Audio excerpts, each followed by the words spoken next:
नमस्कार। सरस्वती शिक्षा समिति पाली द्वारा ऑनलाइन क्लासों में आपका हार्दिक स्वागत है। कक्षा 12वीं की फिजिक्स की क्लास में हम पहला चैप्टर ले रहे हैं विद्युत क्षेत्र और उसके बारे में जानकारी प्राप्त करेंगे। सबसे पहले ये मैं बता दूं, ये जो चैप्टर है ये भौतिक विज्ञान की ब्रांच होती है जिसको हम कहते हैं स्थिर वैद्युतिकी, उसके अंतर्गत आता है। इस ब्रांच के अंतर्गत फिजिक्स में स्थिर आवेश और उनके मध्य जो क्षेत्र उत्पन्न होते हैं या उनका जो क्षेत्र होता है उसके बारे में अध्ययन किया जाएगा। ऐसी ब्रांच, ऐसी जो फिजिक्स होती है उसको स्थिर वैद्युतिकी कहेंगे।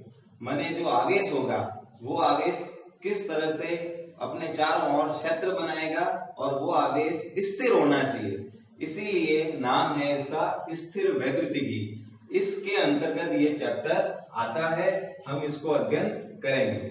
सबसे पहले इसमें हेडिंग आता है विद्युत आवेश। विद्युत आवेश जो होता है वो किसी भी वस्तु का एक भौतिक गुण होता है। अगर वो किसी वस्तु में आ जाए तो वो वस्तु अन्य वस्तुओं को या तो अपनी ओर आकर्षित करेगी या उसे प्रतिकर्षित करेगी।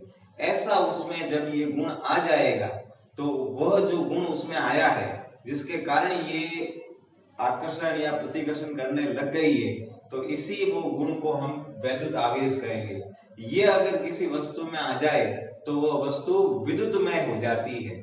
और ये जो होता है किसी वस्तु के अंतर्गत तीन तरह से आ सकता है। सबसे पहले घर्षण के माध्यम से, दूसरे में प्रेरण के माध्यम से और तीसरे में यह स्पर्श के द्वारा भी आ सकता है। घर्षण के अंतर्गत ये बताया गया है कि हम दो कांच की छड़ ले सकते हैं। अगर उन कांच की छड़ों को हम रेशम के कपड़े से अगर घर्षित करवाएं तो वे कांच की छड़ें क्या करती है, अपने में से इलेक्ट्रॉन का त्याग करती है, जिसके कारण वे छड़ें धनावेशित हो जाती है। और धनावेशित हो जाती है जब हम उन छड़ों को पास में लटकाएंगे तो वे छड़ें आपस में प्रतिकर्षण करेगी। इसी प्रकार से जब हम एबोनाइट की छड़ों को लेंगे और उन्हें किसी ऊनी कपड़े से हम घर्षित करवाएंगे तो इस पदार्थ में ये विशेषता होती है कि यह पदार्थ इलेक्ट्रॉन को ग्रहण करता है, जिसके कारण ये ऋण आवेशित हो जाएगा। और ऋण आवेशित छड़ें जब आपस में पास में लटकेगी तो वो भी प्रतिकर्षित करेगी। लेकिन यदि एक कांच की छड़ को और एक एबोनाइट की छड़ को यदि पास में लटकाया जाए तो वे छड़ें आपस में आकर्षण करेगी, क्योंकि धनावेश सदैव ऋणावेश को अपनी ओर आकर्षित करता है। उसी प्रकार से दूसरी विधि है प्रेरण के माध्यम से।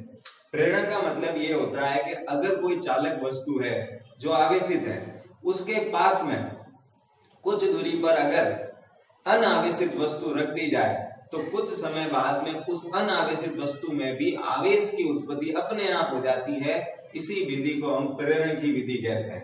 जैसे आप जानते होंगे किसी कुंडली में धारा बह रही है और उसी कुंडली के पास में अगर थोड़ी दूर स्थान पर दूसरी कुंडली है तो कुछ देर बाद में उस दूसरी कुंडली में अपने आप विद्युत का तत्व उत्पन्न हो जाता है। इसी को हम प्रेरण कहते हैं। और तीसरी विधि है स्पर्श के द्वारा।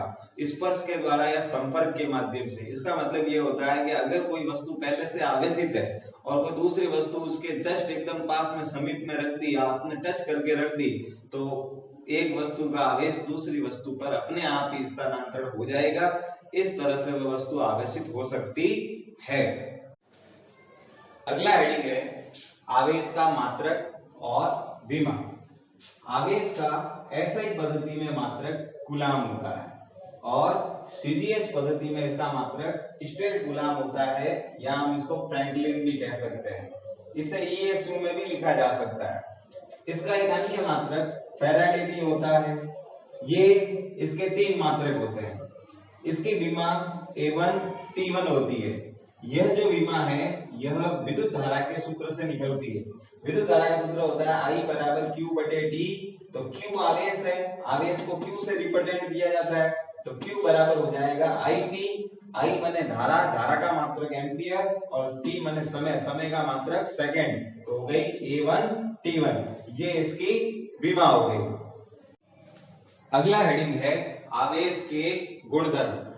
आवेश के गुणधर्म में हम सबसे पहले देखेंगे कि आवेश जो होती है वह एक अदिश राशि है। अदिश राशि का मतलब यह है कि इसकी कोई दिशा नहीं होती, इसका सिर्फ परिमाण ही होता है। अगर किसी वस्तु पे कोई आवेश होगा तो सिर्फ उसका परिमाण होगा, जैसे 5 कूलाम, 10 कूलाम, 15 कूलाम जो भी है, लेकिन इसकी कभी दिशा नहीं होगी, इसीलिए ये एक अदिश राशि है। दूसरा गुणधर्म है, किसी भी वस्तु के ऊपर आवेश होता है, जैसे कोई निकाय ले लिया आपने, उस निकाय में 3 या 4 प्रकार का आवेश पड़ा है, जैसे 2 कूलाम है, 3 कूलाम है, -2 कूलाम है। तो अगर आपको ये कह दिया जाए कि इस वस्तु के ऊपर कुल आवेश कितना होगा, तो कुल आवेश के लिए आप क्या करिए, इन सब का बीजगणितीय योग कर दीजिए, जैसे 2 + 3 - 2 क्यूब, तो आ जाएगा 3 कूलाम। तो 3 कूलाम जो है वो इस वस्तु के ऊपर आवेश होगा। तो कहने का मतलब किसी निकाय का जो कुल आवेश होता है वो सभी ये जो आवेश है उनके बीजगणितीय योग के बराबर होगा। ये इसका दूसरा गुणधर्म है। तीसरा गुणधर्म है, यह एक संरक्षित राशि है। संरक्षित राशि होने का मतलब है कि इसको न तो उत्पन्न कर सकते हैं न नष्ट कर सकते हैं। अगर कोई वस्तु अपने में से इलेक्ट्रॉन का त्याग करेगी या इलेक्ट्रॉन को ग्रहण करेगी, माने प्रोटॉनों का या इलेक्ट्रॉनों का आदान प्रदान होगा, तभी उस वस्तु में आवेश की उत्पत्ति होगी, नहीं तो नहीं होगी। इसीलिए हम कहेंगे ये एक संरक्षित राशि है। आवेश जो होता है अगर एक जगह पर स्थिर है, चौथा गुणधर्म, आवेश अगर एक जगह पर स्थिर है, जैसे इसी जगह पर स्थित है, तो वह अपने चारों ओर हमेशा विद्युत क्षेत्र का निर्माण करेगा।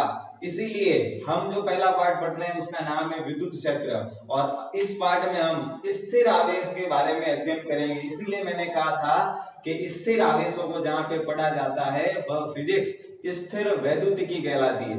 तो हम पहले चैप्टर में स्थिर आवेश को ही पढ़ेंगे जो अपने चारों ओर विद्युत क्षेत्र का निर्माण करेगा। वैसे ही अगर ये आवेश गतिशील हो जाए, पांचवा गुणधर्म, वैसे ही अगर ये आवेश गतिशील हो जाए तो गतिशील आवेश हमेशा चुंबकीय क्षेत्र का निर्माण करता है। अगर एक स्थान से दूसरे स्थान तक आवेश चल रहा है, गति कर रहा है, तो वो हमेशा चुंबकीय क्षेत्र का निर्माण करेगा। छठा गुणधर्म, आवेश जो होता है वो एक क्वांटीकृत राशि है। क्वांटीकरण का मतलब क्या है वो मैं अब आपको समझा रहा हूं। क्वांटीकरण का मतलब होता है आवेशों का जो वितरण होता है वो सतत नहीं होता है, विविक्त रूप में होता है। विविक्त रूप का मतलब होता है टुकड़ों में होता है, लगातार एक प्रकार से किसी जगह पर नहीं हो सकता, ठीक है ना। अगर किसी वस्तु पे आवेश डाला जाएगा तो वह जो है सतत रूप से जो है विविक्त न होकर विविक्त रूप से होगा, टुकड़ों में होगा, अचानक नहीं होगा।